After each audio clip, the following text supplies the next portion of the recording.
शान का है, कुछ नशा तिरंगे की आन का है, कुछ नशा मातृभूमि की शान का है। हम लहराएंगे हर जगह ये तिरंगा, नशा ये हिंदुस्तान के सम्मान का है। बहुत बहुत धन्यवाद आप सबका। माननीय मुख्य अतिथि, आदरणीय प्रधानाचार्य, सम्मानित शिक्षकगण और मेरे प्यारे दोस्तों, सबसे पहले आप सभी को मेरी तरफ से गणतंत्र दिवस की ढेर सारी शुभकामनाएं।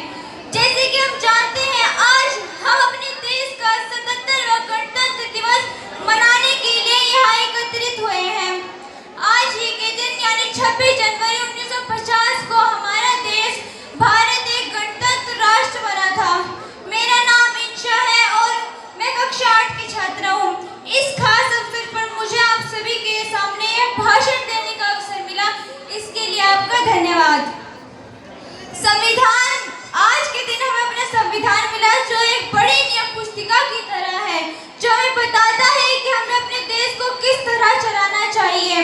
संविधान एक बहुत ही महत्वपूर्ण दस्तावेज है। यह हमें भारत के नागरिक के रूप में हमारे मौलिक अधिकार देता है।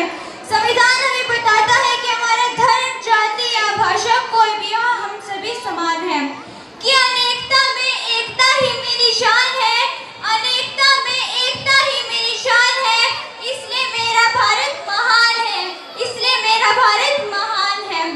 दोस्तों, संविधान हमें यह बताता है कि एक राष्ट्र के रूप में हम कितना आगे आ चुके हैं, और संविधान उन लोगों को याद करने का दिन है और उनका सम्मान करने का दिन है जिन्होंने हमारे देश की स्वतंत्रता के लिए लड़ाई लड़ी और हम सभी के लिए इस दिन को संभव बनाया है।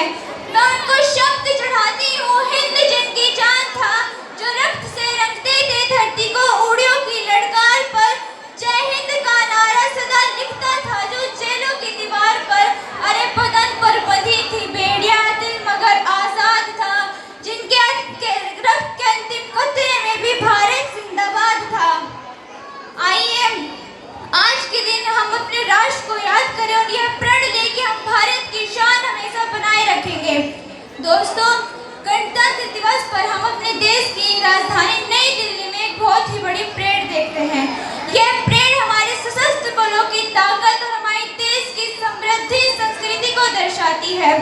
हम सैनिकों को मार्च करते हुए, टैंकों, यहाँ तक कि लड़ाकू विमानों को भी आकाश में उड़ते हुए देखते हैं। दोस्तों, ये हम सभी के लिए एक गर्व का दिन है। लेकिन संविधान परेड और समारोह के लिए ही नहीं है, यह हमें इस महान देश के नागरिक के रूप में हमारे मौलिक कर्तव्यों को याद करने का भी दिन है।